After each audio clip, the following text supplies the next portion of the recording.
uh, last August. I went to Germany actually to get initiated by Dadas at Ananda because I didn't really know that there were other Dadas in North America, and of course I think as many people I know who learn about meditation and Bhavanam Kevalam by watching Dadas and Ananda's videos on YouTube. So I was one of those. Yeah, I'm happy to be here. I would like to dig deeper into the philosophy, not only by reading books, but by also interacting with other people. So thank you. Namaskar. Namaskar, Natalia. Hi everyone. I don't really know what to say because this is the first time I'm participating in such a meeting. I followed meditation step group in YouTube. I started maybe a year ago. I'm from Montreal, Canada. Yeah, that's it. Do you have any expectations about this course? No, I don't really have, because this is the first time. I have no idea what it actually is, and I would like just to learn more about what you do, and I will be happy if it will inspire me and will help me to continue my research in spiritual growing. Thank you. Ekamati. Namaskar, everyone. Really glad to be here. Madhvidya and Swasti, thank you for a beautiful kirtan today. It was really beautiful. So, yeah, my spiritual name is Ekamati, and I recently moved to Ottawa from New Brunswick, Canada. Now I'm in Ottawa. So, really glad to be here. And, our last study circle last year was really, really good and helpful and inspiring, and very thought-provoking. So that's why I'm here again.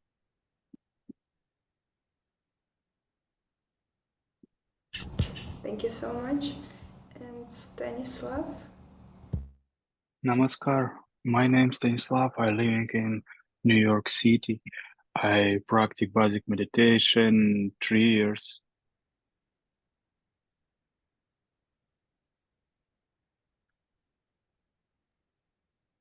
Do you have any expectations about this course?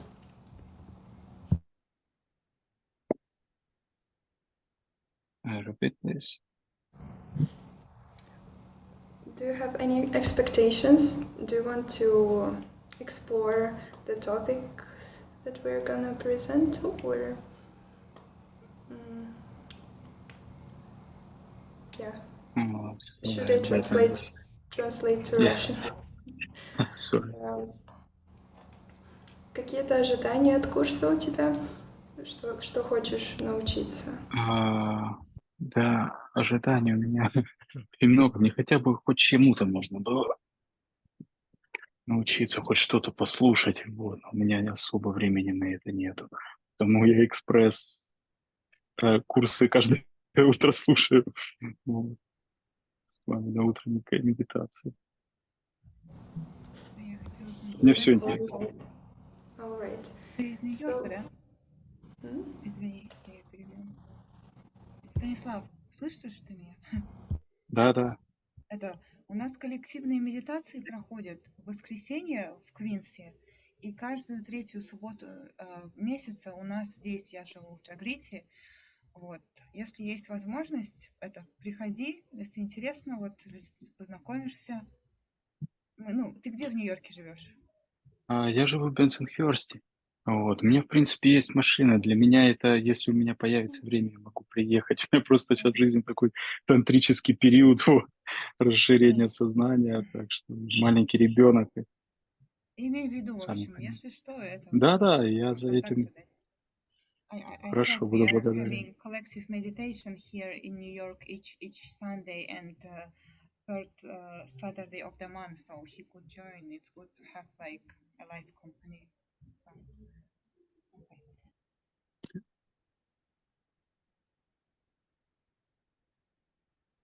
All right, we'll start with our topic for today, which was to prepare. Everyone should prepare two philosophers. So I'm gonna share the presentation first.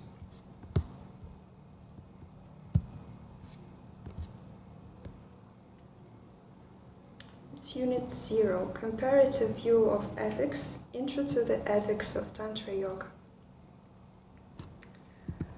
And first thing is gonna be the presentation from each of us.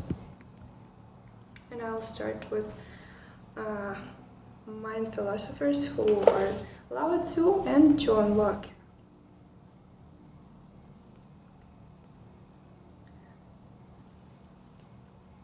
So who is John Locke? He was an English philosopher and physician,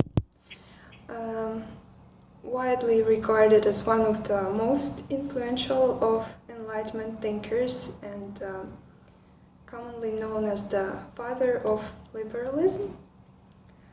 So about ethics, he said, ethics is the seeking out those rules and measures of human actions which lead to happiness and the means to practice them.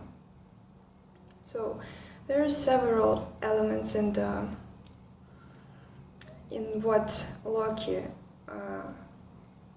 considered ethical. So happiness, or the highest good, as the end of human action, the rules that govern human action, the powers that command human actions, and the ways and means by which the rules are practiced. On Locke's view, good is just the category of things that tend to cause or increase pleasure or decrease pain in us. And evil is just the category of things that tend to cause or increase pain or decrease pleasure in us. And his most famous quotes were, no man's knowledge here can go beyond his experience. It was from an essay concerning human understanding. And this quote underscores Locke's belief that ethical knowledge is grounded in experience and empirical observation. And another quote was, every man has a property in his own person. This nobody has a right to but himself. And this was from two treatises of government. And this reflects Locke's view on personal autonomy and the ethical implications of individual rights. It might be a bit complicated to understand, but in simple words, Locke saw his ideas were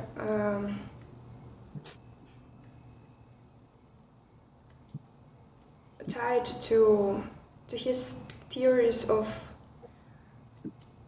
natural law and individual rights. And Locke argued that ethical principles are grounded in natural law, which is derived from reason and is universally applicable to all people. He was convinced that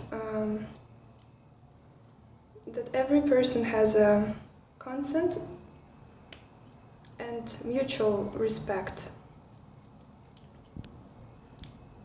Not has it, but that every person has the right to have it. And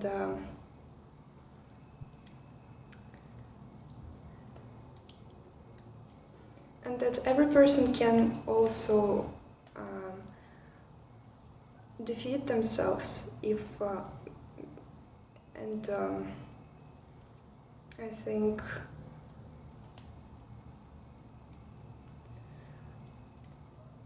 protest against governments if they fail to protect their rights.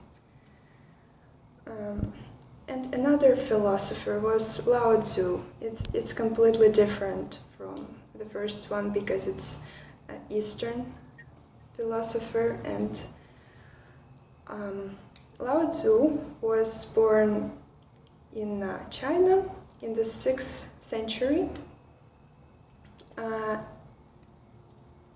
BC, and he addresses ethic through his most famous work that is called Tao Te Ching, and his ethical teachings focus on just naturalness, simplicity, harmony, and central to Lao Tzu thought is the concept of Wu Wei, or effortless action. And it emphasizes acting in accordance with the natural flow of the universe rather than through force or ambition.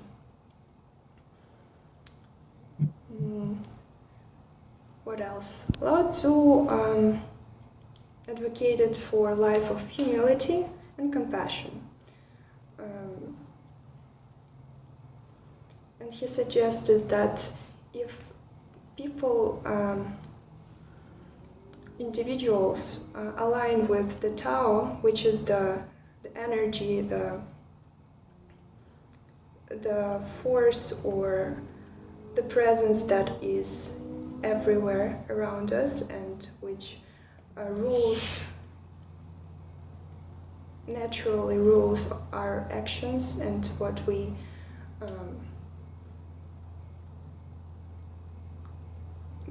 do and who we are. If we align with this force, then all the actions will go smoothly and naturally, and they will align with ethics in some way. And his famous quote was, "When you are content to be simply yourself and don't compare or compete, everybody will respect you." So in this quote, we see that he advocates for authenticity and non-competition as pathways to respect and ethical living. So that was Lao Tzu and John Locke. Next two philosophers are gonna be Marcus Aurelius and Seneca from Natalia. Natalia, can you share about those two philosophers? We actually shouldn't share more than 3 to 5 minutes, but I think I was a little bit longer than that. We shouldn't do that. I'm sorry. I didn't expect to have any homework, and I'm not ready. Okay. If I understood correctly the task, like we were asked just to pick the name, but sorry, I'm not ready. So I'm so sorry if I met you in the uncomfortable situation, but No, it's okay. I misunderstood the home task. I can take her spot because I see I'm not on the schedule, but I do have two prepared.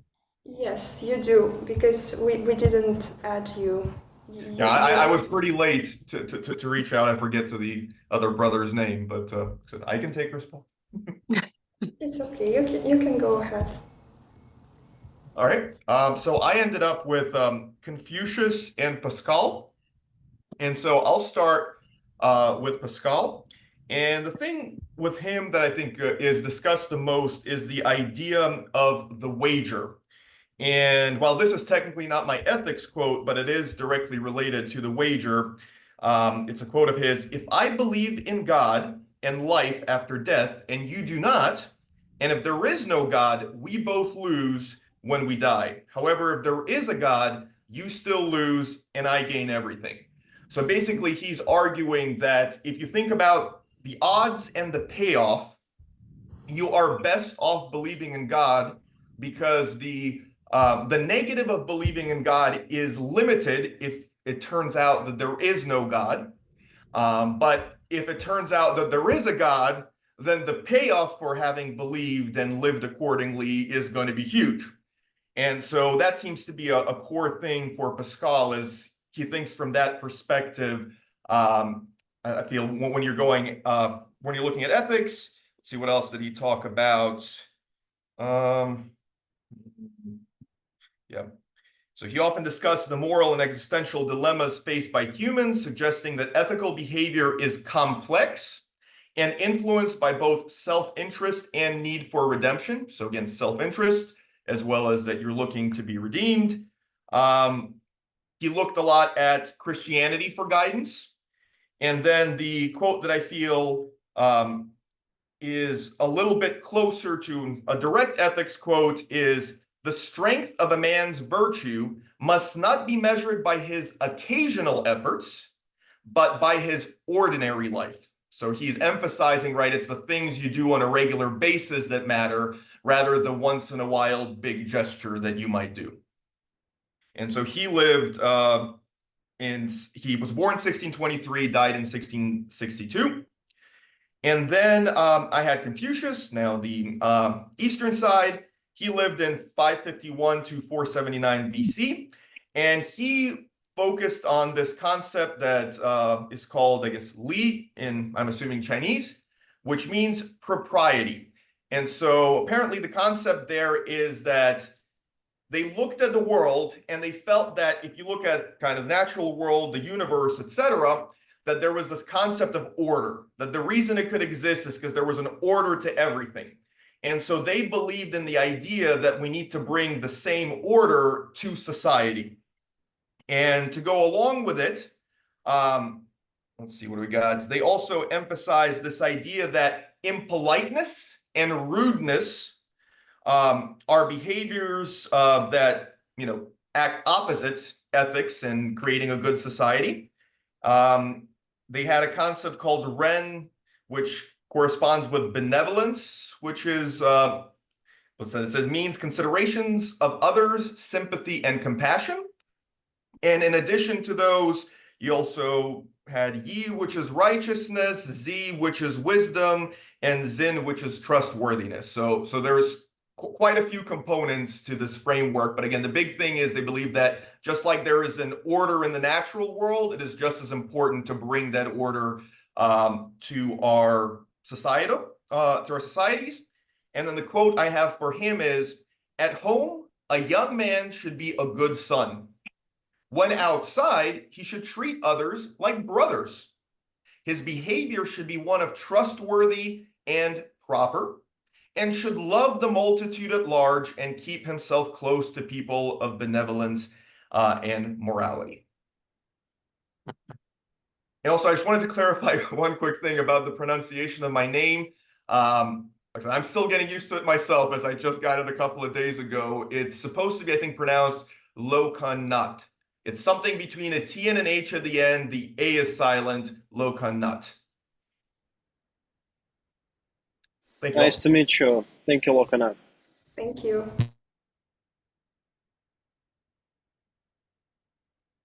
Okay, the next one is Atmaram. What does it mean, Lokana? Swastika, I can't hear you. What are you saying? You're does- very low. What does it mean, Lokanat? If I can ask. It means Lord of Lokas, or basically, you know, supreme consciousness. I see. Thank you. So hopefully it doesn't get to my ego. Might. Different locus means layers of existence. And also, by the way, I do speak Russian. I type very horribly, so that's why you won't see me typing much in the Russian alphabet in the Telegram chat, but I do speak and read pretty well. I was wondering because your English is perfectly American with the pronunciation.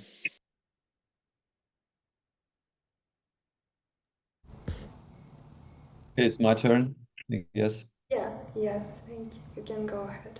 So I prepared Plato, and I'm not sure how to pronounce that in English. So the Greek philosopher, he was born in Athens around 427 BC, and he was a student of Socrates, and later he became the teacher of Aristotle. So he was quite quite a famous philosopher at that time, and um, so his main ideas about ethics were that, from his point, ethics are centered around his idea of forms, and uh, so everything that we see in the world from his perspective, including moral values like justice, for instance, are imperfect copies of perfect, unchangeable forms that exist somewhere beyond the physical world. And according to his view, if we want to live a good life, we should strive to align our actions with those perfect forms. And he also thought that the soul has three parts. So the first part is reason. It's the part that thinks and makes decisions. The second part, he called it spirit. Spirit was the part that drives us to do courageous things or stand up for what we believe in. And the third part was appetite. And by appetite, he meant the part that seeks pleasure and satisfies our basic needs. So I guess our animalistic part. So for him, being ethical meant making sure that reason, so the part that thinks and makes decisions, controls both spirit and appetite. So when reason in charge, a person can act justly, wisely, and live a balanced life. He believed that this is the key to living a happy and meaningful life. And one of his famous quotes is, "Justice in the life and conduct of the state is possible only as first it resides in the hearts and souls of the citizens," which means that for society to be fair and just, individuals within that society must first develop a sense of justice in their own hearts, and that society in that way can improve when people improve themselves ethically. So I think that was the main point. And another philosopher I prepared for today, his name was Jean-Jacques Rousseau. He was a French-speaking philosopher. He was born in Geneva in 1712, and he was one of the most important figures from the Enlightenment, a period in history when people started questioning traditional authority and thinking more about human rights, politics, and ethics. And he believed that humans are naturally good, but that society corrupts them. So that in order to regain the moral goodness, people should work together and agree to follow what he calls the general will. So the general will is like the connective consciousness of society, when people focus on what is good for everyone. So instead of focusing on what's good only for them as individuals, they try to think about the society in general and how to improve that society. And from his perspective, that's what is ethics. So thinking about society, acting in that way, and improving themselves individually. And one of his famous quotes was, "Man is born free, and everywhere he is in chains." Not very optimistic, but I think that describes that main idea, the main point that he had. Yeah, I think also what's important to mention is that so both Plato and Rousseau were critical of the corruption and general moral degradation in society that they saw. Plato criticized democratic Athens for being unjust and corrupt. So he thought that the state, the government, should not be democratic, because from his perspective, it could lead to unjust and corrupted decisions at the end. And both believed in the common good over individual selfish interests. Both emphasized the importance of education. They believe that it's very important to, for instance, Plato believed that someone who rules the society, he would call them philosopher kings. They should undergo extensive education to become wise and just leaders. And Rousseau believed that it was very important to get educated in general to preserve the natural goodness in individuals. And they also both believed in leadership based on merit. So leadership based, so they believe that leaders should be chosen based on their abilities and their wisdom and knowledge of what's good and what's not, versus, for instance, wealth or just blood. Yeah, that's all I have. I think it was more than 3 minutes. Thank you so much. So Nirmal is next. Okay, namaskar. 3 to 5, so it's perfect. A little bit to that. How do you say? It's fine. Madhavidi, can you share share slides, please? Because I am able to do that as well, right? I just wanted to comment briefly on what Atmaram said, because it's an interesting choice between Plato and Rousseau. I don't know if you chose on purpose or not, because the interesting thing, both of these philosophers really influenced developmental psychology in an interesting way. They they influenced behavioral psychology in an interesting way, because both of them believe that within the child, within the human being, there are innate goodness, innate qualities, and all we need to do is just basically allow them to unfold.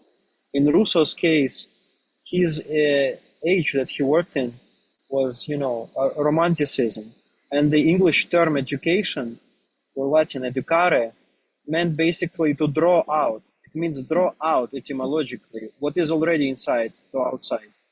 It's quite difficult. It's a different stance from Aristotle, and I'm going to talk about Aristotle right now. So Aristotle believed that training, or can you go to the next slide, please? So Aristotle was actually a student of Plato, and he is very famous because he talked not only about ethics but different different types of branches of knowledge, about ideas on democracy. He talked about even I think he wrote on astronomy. You may correct me, in the book on metaphysics. So he lived from 384 to 322 before Christ, BC, in Greece. And one of the most notable books, which are widely studied, and obviously he talked a lot about philosophy. It's called Nicomachean Ethics. And the quote I have here is, "Freedom is obedience to self-formulated rules." which is very interesting stance. So in other words, it's self-directed learning. So he believed that a child or a human being, they have to take use of their own knowledge, develop autonomy and self-direct their own knowledge, make through our motor and sensory organs, make meaning of this world through perception. And his book basically it's divided in not in 10 chapters, but for some reason he calls them 10 books. So what is ethics and Aristotle? Methods of defining it. Books 2 and 3 concerning examples of character, moral virtue. The fourth one, second set of examples of moral virtue. Then book 5 on justice and fairness. Well, book 6 on intellectual virtue. 7 impediments to virtue. Book 8 and 9 on friendship, and 10 on pleasure, happiness, and upbringing. So can you go to the next slide, please, Marga? Thank you. So basically, it's about specific beneficial habits, virtues, how to develop them, to achieve happiness. The Greek word eudaimonia, how to develop a virtuous character. Basically, he just describes how to live a life, and why is it important to develop a character. And he actually, in the first book, goes into definition of what is ethics. Ethics comes from the word character or behavior. Basically, what behavior guides character? What should a human life be like? How should we live and why should we live? So he does not equate character with habit or habitual repetitive action. So because character involves conscious choice, which is very important to his philosophy. Instead, character is hexis in Greek, like health or knowledge, a stable disposition that must be maintained with effort, conscious effort. However, good habits are preconditioned for good character, which is important. So, and he outlined some of the virtues or principles that establish oneself in good character, and eventually, very similar to yoga, good principles or good actions, good habits, establish oneself in good faith. Character is basically faith, repetition habits, repetitive habits, repetitive actions create habits, and habits create character, and character creates faith, or happiness, eudaimonia. So he defines magnanimity, or greatness of soul, justice, being a good ruler in the community and a good citizen, phronesis, or practical judgment, and friendship. The next one, please. So happiness is a kind of activity of the soul, whereas remaining good things are either merely indispensable conditions of happiness or are the nature of auxiliary means and useful instrumentally. So auxiliary, I think, that which are said and heard. Okay, we'll go on to Kant now, the next philosopher, please. Immanuel Kant was born in Prussia, Königsberg. One day Kalinin, what is it called? It's in Russia right now. It's called Kaliningrad, I think. Kaliningrad, yeah. Okay. So one should act only in accordance with that maxim, through which you can, at the same time with that, it become a universal law. So this is central to his philosophy, and I think it's called an imperative, Kant's imperative. Can we go to the next slide, please, Marga? So notable works include Critique of Pure Reason, 1781, and Groundwork of the Metaphysics of Morals. Can we go on to the next slide, please? So Kant worked in the historical period that was called the Age of Enlightenment. And if I were to summarize Kant's philosophy or ideology, it is in Latin, sapere aude, or dare to use one's intelligence, one's intellect. So in other words, think for yourself, be active and not a passive learner, which is, I think, similar to Aristotle. So Kantian ethics says that morality of an action depends on a moral law that is universal and absolute, and not on the consequences of the action. In other words, Kant argues that actions are morally right if they're made out of a sense of duty, and if the guiding principle of the action can be applied universally. We will see that this actually has parallels with the yogic philosophy too. The main idea of Kantian ethics is the idea of categorical imperative, like I mentioned in the opening. Kant's most famous categorical imperative is essentially that a person should not only act in a way that they would want everyone else to act. In other words, like you know, it echoes Christianity: do unto others as you want others to do unto you. Kant's ethical theory is that morality is grounded in rationality, and that any ethical principles must apply both universally and unconditionally. Kant emphasized rationality and autonomy, arguing that individuals must act without regard for personal desires or incentives. Next slide, please.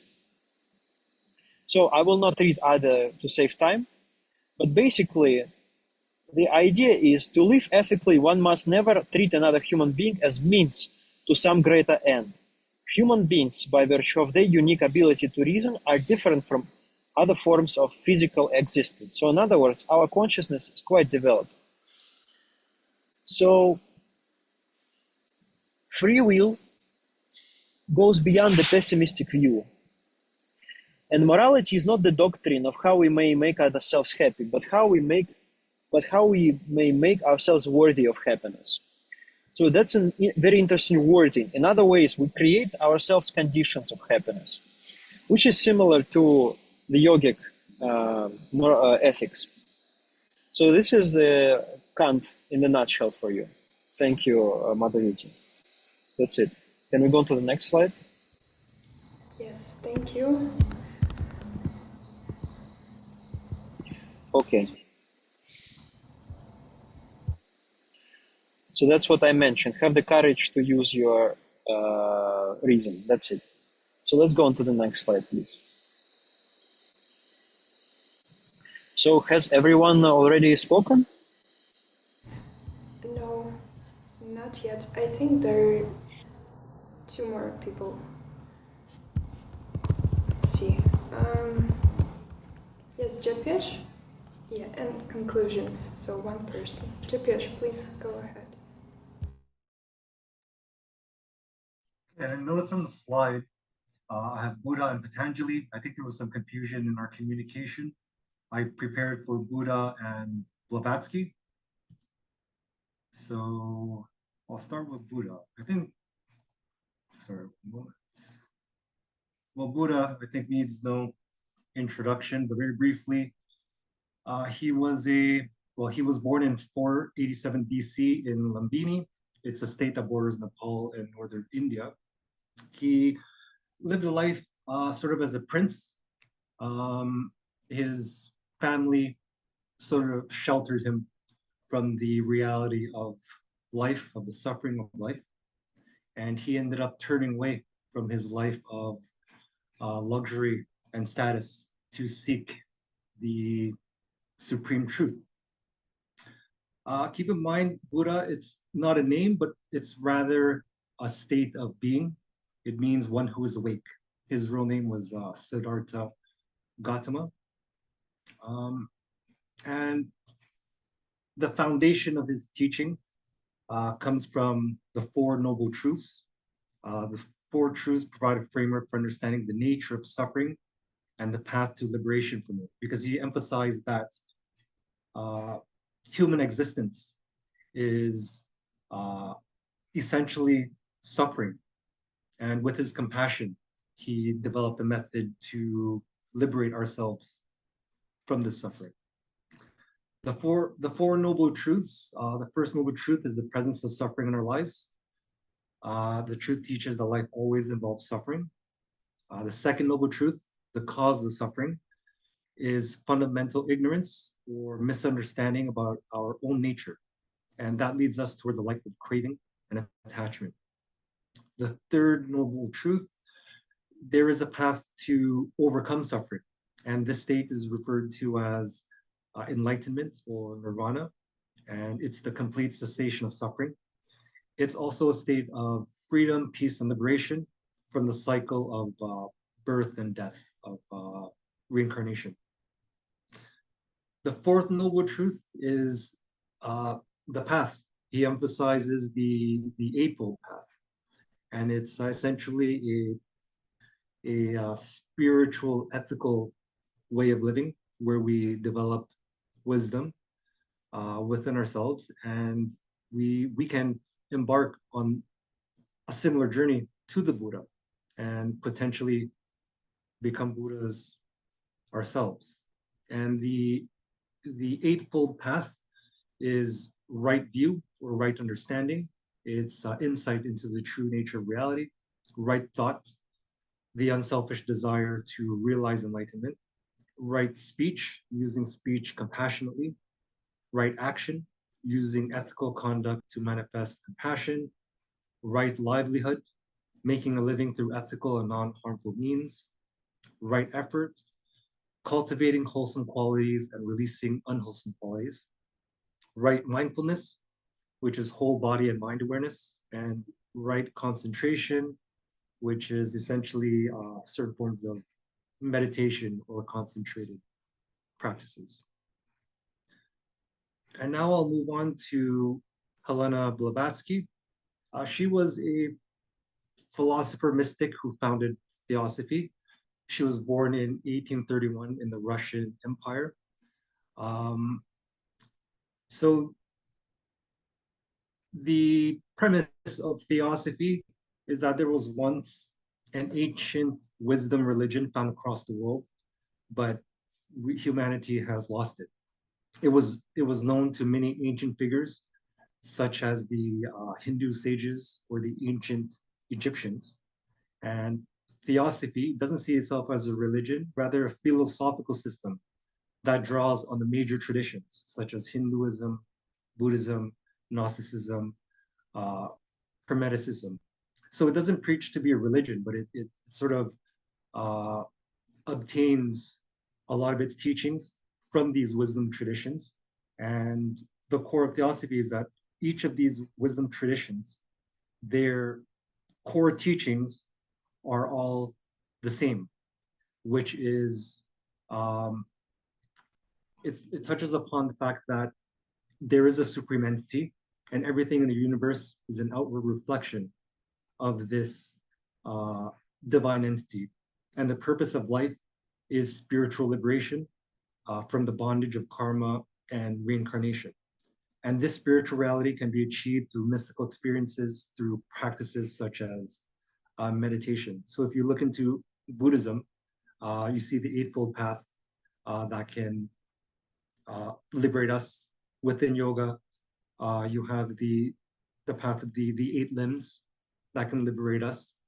So yeah, it draws upon all the wisdom traditions because Jesus, Buddha, the traditions don't matter. At one point, it was basically just a human's relationship with nature, with the universe, and the insights that they sort of attained through just that relationship without needing any dogma, any organized structure. So why theosophy I think is also important is because today we do see a lot of conflicting religions, a lot of conflicts even within religions, a lot of divisions that can occur. But theosophy, it sort of tries to unite them all. And a core teaching of theosophy is that the members, you want to maintain or achieve a brotherhood with each other. And that's fundamentally, whether you even are religious or not, that doesn't matter. It's all about maintaining that community, that brotherhood with each other. And what I didn't notice, I explored theosophy a long time ago, but when I prepared this, the logo of theosophy is very similar to the Ananda Marga logo. There's the upward triangle, downward triangle, and there's even the swastika. So I thought that was really interesting. And a quote from Blavatsky: "There is no religion higher than truth."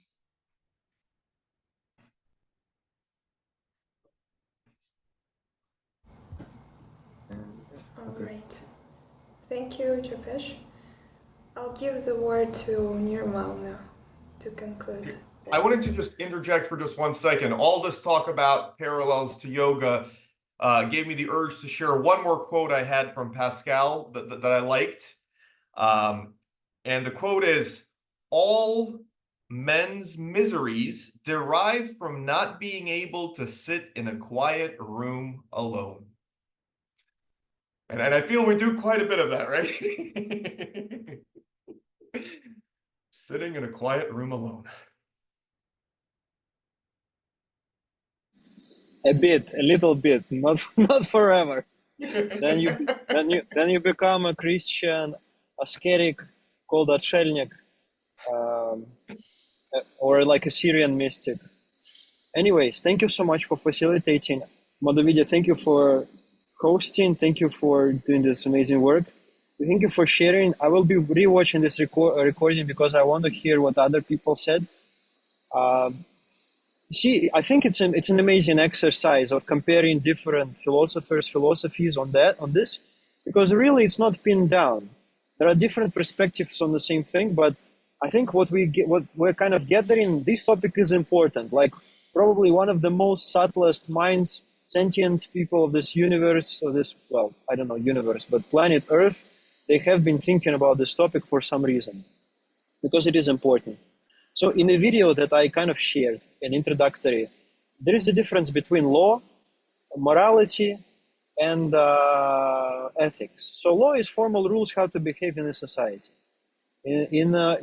Say in Canada, there's one way to behave. In the US, there's another way. In Belarus, there's another way to behave. In Cote d'Ivoire, another way to behave. So local communities, they have their own ways how to behave. They may or may not align with more universal rules, such as morals or ethics. And if we're talking about universal ethics of yoga, they may or may not be in parallel at all. They may or may not completely resonate with it. So according to this video, and there are different ways to read it, I'm not sure. This is not the definition of morality. This is just one of them. He says that combination of values and principles, beliefs, customs, ways of living. Examples: Christianity, Buddhism, Stoicism, and so on and so forth. It can be individuals has their own reading of morality, institutions, religious institutions, spiritual institutions have their own commentary and thinking about morality. And ethics is a branch of philosophy, of conduct, how to live and why to live. What should I do? What should I not do? What is this life? What is my place in it? And ethics deals with values, principles, purpose, existence. And ethics keeps law and morality in check, or at least is supposed to keep it in check. So some people, for example, you talked about those philosophers. For example, Socrates, or Plato, but Socrates most notably criticized democracy, and everybody loved him until he was made to drink poison and he died. So this is maybe the instance when ethics and law clash. So now we're transitioning into talking about Tantra yogic ethics. And I quote here Albert Camus, who is a famous 20th century existentialist philosopher and also an absurdist philosopher, post-World War philosopher. And he said, a man is also a woman here, without ethics is a wild beast, not a beast loosed upon this world. So we see that. So in this course, in particular, we want us to focus, Madhuvija and I, we want to focus on the Tantra yogic philosopher, modern Tantra yogic teacher, whose spiritual name is Sri Ananda Murti, and his legal name is Prabhat Ranjan Sarkar. He's a philosopher, spiritual guru or teacher, social thinker, poet, writer, pedagogue, and many more things. I would say philanthropist. He distilled the teachings of Tantra yoga and amalgamated them with rationality of Western philosophy. And most notably, he expressed his social and educational outlook as neo-humanism, which is, you can start to draw some parallelism. So people like Rousseau, like Kant, they were the propounders of rationality. Think for yourself, sapere aude, and basically uplift society through respect for science. And Krishnamurti proposes to take it one step forward by calling it neo-humanism. Basically, take this rationality, take this rational approach, but marry it with universal ethics and love for humans, animals, plants, animate and inanimate world, and to the universe. So this is quite a revolutionary thing, a revolutionary statement. Okay, Lokanat, can you please read this slide? These are just quotations on morality from different texts by Krishnamurti. Sure. Morality is the base, sadhana is the means, and life divine is the goal. Social values and human cardinal principles. Do you want to keep going? Okay. The ideological component of the unit mind, which provides the initial inspiration for the individual to attain that cosmic state, is called morality. Every aspect of morality sings the song of the infinite, even in the midst of the finite. In other words, or put more simply, I wish to say that those magnanimous propensities which help to establish one in the cosmic state are the virtuous principles of morality. Moralism. Very good. So thank you so much. We now have another great reader in our ranks. Very good. Oscar. By the way, for Natalia and I'm not sure, Yelena, Ekamati, it's you, right? I'm not sure which Yelena is it. Do we need to it's translate? me. Oh, good, Yeah. good to have you. Do we need to translate it into Russian or no? We're okay. Okay. Everybody, okay. Because I'm not sure about Natalia. I didn't meet you before, so don't be shy. Let us know if you need some translation for anybody. So, yeah. So, in other words, Krishnamurti says morality is the base of spirituality, and spiritual practice is the means of practice, and attainment of supreme consciousness is the goal. All right. Madhu or Japesh, can I ask you to read this one, please? Yeah. The derivative meaning of the word niti, morality, is that which contains the principle of leading. It is the starting point on the path of spiritual practices. But this is not the only significance of morality. If morality fails to provide human beings with adequate guidance about how to move towards perfection, it does not deserve to be called morality. As morality is distinguished by its capacity to lead and inspire human beings, it cannot afford to lose its dynamic nature by limiting itself to a specific time, place, and person. Morality is a living force, the practice of which makes the mind increasingly contemplative, thereby establishing it in supreme subtlety, in supreme cognition. There's a state from which human beings cannot be led to some other state. The question does not arise. Morality is only worthy of the name if it can inspire human beings to reach that state. Moralism. Thank you so much. Does anybody has any questions or reflection? Madhuvidya, Alexander, Natalia, questions, comments? Clear, not clear? Agree, disagree?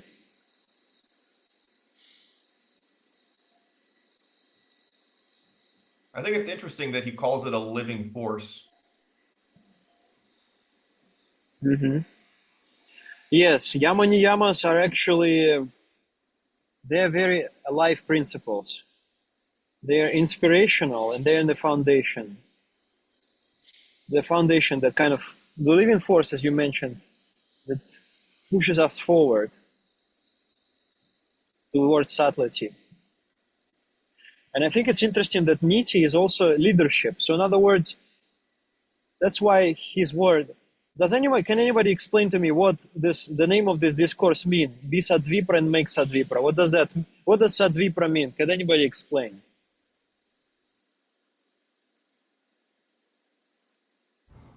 I think it's the one who inspires others by developing all the best qualities that human can develop. That's very good explanation. That's a good explanation, Madhuvitya. Any more? Swastika, Natalia, what do you know about Sadvipra? I think Sadvipra is the person who developed like four aspects. It's like warrior, um,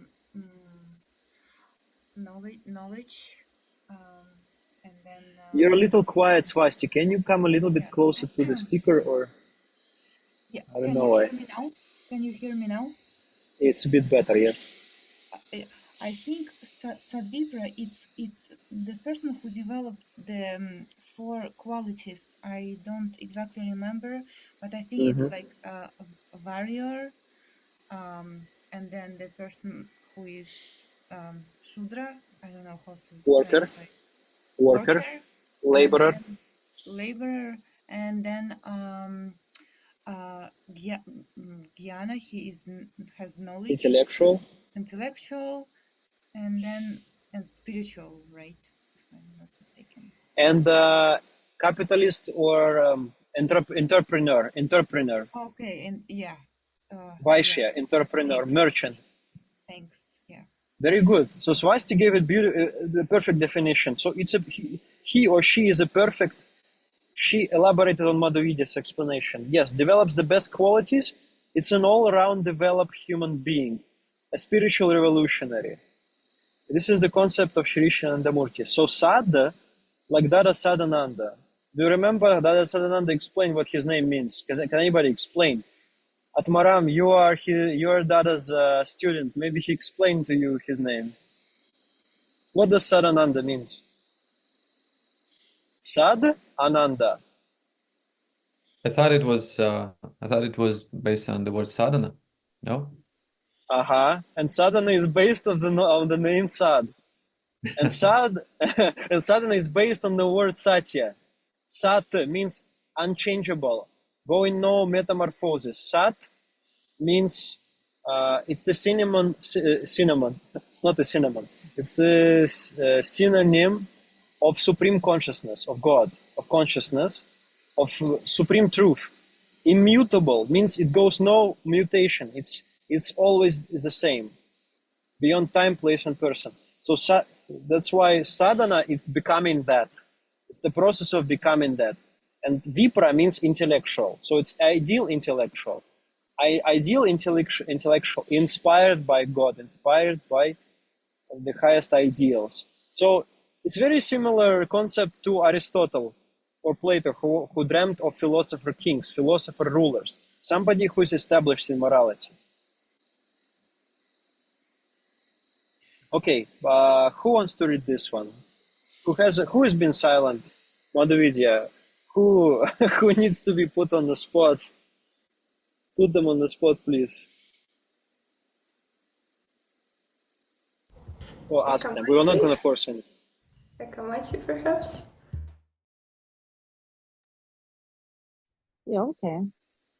When morality leads human beings to the fullest expression of their finer human qualities, then alone is its practical value fully realized. Moralism, social life, must take morality as its starting point. It must take inspiration from morality. Only then will society be able to put an end to the erosion caused by divisive internal conflicts and to advance towards victory. Moralism. Shishi Anandamurti. So it's very interesting. Like Japesh was saying, because theosophy. So in spirituality, similarly, Sri Shanandamurti is concerned about unity. He's concerned about holism or interconnectedness, not separation, not segregation, but coming together, uniting, unifying. And morality is that faculty that helps to unify, firstly, your internal conflicts, external clashes, and human beings, and countries, and societies. So this is peace. This is an alternative to peace building education. It's very key and important, especially in this day and age. So my conclusion of this wonderful session is that Sri Shanandamurti, or Baba, as he is referred to by his devotees, has provided commentary to Tantra yogic ethics. So Japesh mentioned about Patanjali. So Patanjali is a very, very famous philosopher of yoga who basically summarized 8 limbs of yoga. And the first 2 limbs of yoga are what? What are the first 2 limbs of yoga? The first 2 stages? Yama Niyama. Yama Niyama. So 5 yamas, 5 niyamas. Principles of universal ethical principles. So Patanjali was the first one. Well, actually, Shiva is said to coin those terms, but Patanjali brought them together in his very important book, which is called. Does anybody know what is it called? Sutras. What kind of sutras?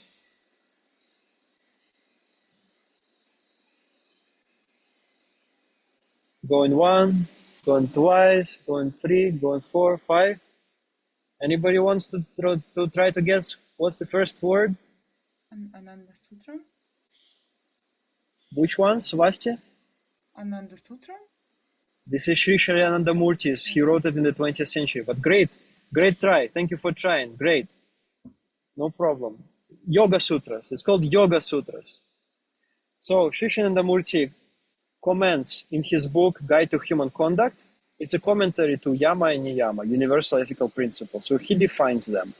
Patanjali also defined them, but Sri Shanandamurti provides a more contemporary commentary, more conducive to our life in society. You can read, you can take interest. I urge you to read Yoga Sutras, but you will find that some of the definitions are not very practical. They're quite impractical and inflexible. Sri Shanandamurti's commentary and definition, you will see that they are more relatable and practicizable in life. So the second book is Charya Charya, part 2. Charya Charya means social code, or code of conduct. And it includes additional principles of conduct, more like specific regulations, 16 points and 15 shilas. These are like outlines for practice of the ethical principles and social norms for spiritual progress. So this is what we will cover in the next 3 months. So first, in the first unit, we will start with Yama Niyama. And so homework or action points for the next class, guys, or the next meeting are to purchase or find the book that is called Guide to Human Conduct. And you can find it in on this website. I will share them in our group if you want to. And please start reading. So please read Yamas, 5 Yamas. It's a short book. And the only thing that I want to say is also the format is this. I will share it in the chat and explain.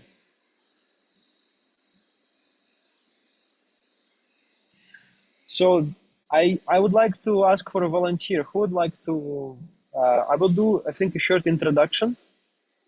Or actually, maybe Madhaviji will do. Maybe me or her. But one person, we will cover Ahimsa, the first principle, next time. So who would like to take Ahimsa? Maybe I should model it, right? What do you think? Because maybe I'll show the structure and then you can see how it's done. And then you can take the rest of them. Is that okay with everyone? Or somebody wants to talk about Ahimsa desperately? So the way that we will go, I want to just describe how basically the meetings next time will go. I'm very sorry that we're 6 minutes over, but I think for the first meeting it's fine. It was, I think, engaging and filled with information. So the presenter, who, in that case me, I will basically just very briefly my presentation will have to be under 3 or 5 minutes max. So I will give definition by Sri Shanandamurti of what ahimsa is, of the principle. Then his commentary, very briefly and concise, because his commentary is quite thorough. We will have to bring it under 3 or 4 minutes, and that's it. And then the interesting part comes. For this entire 55 minutes, each participant will have to bring personal comment or observation on ahimsa, personal application, means how can I apply this principle already? How do I apply? Or how can I apply it even further? How can I use this in my life?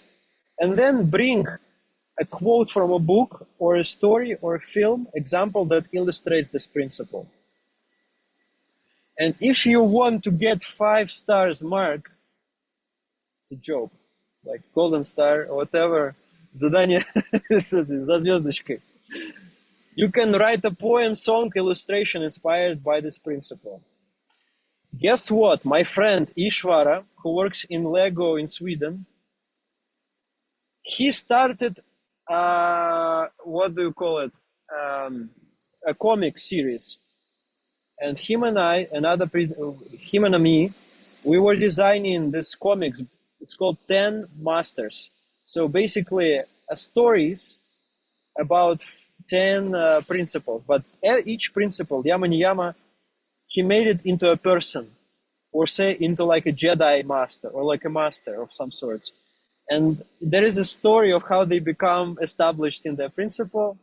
So it's very engaging. And next time I will tell you a story of the first master Ahimsa, which was also liked by Dada Sadananda. And Ishvara is head over heels happy about it because he's like this. Okay, does it make sense to you guys? I will share this flow in the group.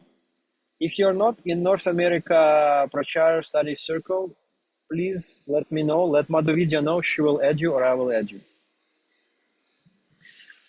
Okay, that's it from me. Madhuvidya, can you contribute what you want to say? And everybody can speak or ask questions and we will conclude. Well, it was very engaging. I'm very happy to participate. Yeah, does anyone want to contribute as well? I have a question and a comment. The question is administrative. Will you be sharing the presentation slides? Yes, upon request, if necessary, I will share, no problem. We're not I would love hiding to have a anything. copy if you don't mind, just to review between now and next class a little bit what we talked about. And then my comment is personal in nature. I kind of said I'm new to yoga, basically less than a year. As I think back to, let's call it my past life, I've always thought of morality as something that restricts out of necessity. But it was very interesting to look at these Sri Anandamurti quotes, which instead presented as something that inspires you to become something worthwhile and to grow and to prosper. So it's a very different perspective, and I like looking at it that way better. I think you point to a very important point, and this is what people have a problem with religion and with spiritual traditions, because they see morality and ethics as restrictions. And in a way, it is restrictions, but for an animal. You know, if you restrict an animal from eating as much as they want, an animal will get unhappy, right? They will say, oh, no. Well, they will not say anything. They will be just hungry.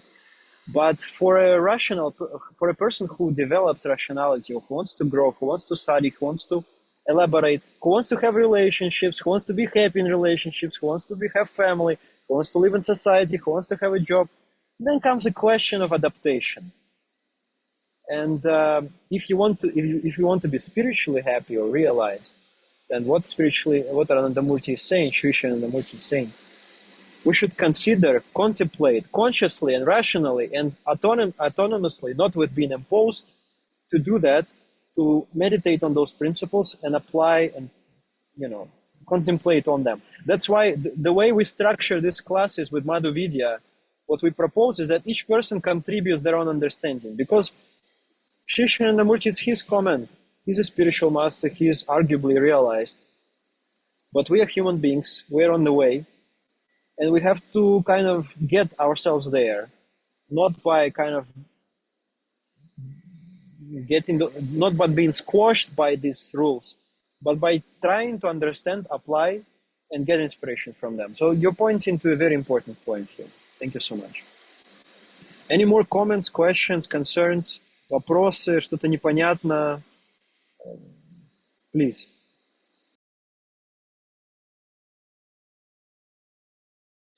I want to please point to, I think this is the first time that Madhu is facilitating this class. I'm very grateful to her.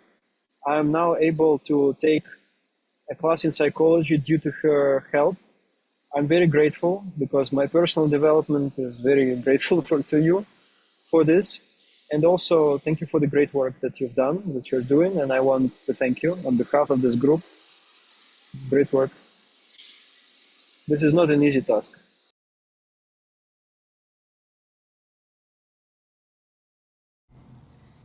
All right. Madhaviji, you wanted to say something? I think we'll close. Thank you so much for your time. I know it's late, but it's been very inspirational. If anything, please always reach out to Madhaviji or me, or to each other. I urge you to create connections, make friends, ask each other questions. And yeah. I think Svasti wanted to say something briefly. No, I didn't want. I enjoyed and I really like how Madhurya uh, lead this class, and I that's it. Yeah, I really would like to participate all these classes on Thursday. I think it's pretty much helpful. Yeah. Thank you so much, Fasti. You will have a chance to participate further, but you're also back in school, so you're quite busy. So Yeah. if whenever you have time, energy, please do. The way we structure this course is that every person is a presenter. Will at time get a chance to present and lead the group. So I urge everyone to participate. This is really opposite to passive learning. It's about active learners. We want everybody to develop leading faculty. So take charge of learning, contribute, be creative, be spontaneous. This is a safe place. And at the same time, do as you're comfortable. And, that's it. Nothing more to say. Too many words. Maybe, can I ask anybody to do 1 minute kirtan, please? Who has an access to guitar?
Thank you very much. Namaskar. Can you stop recording, please, Madhavidya?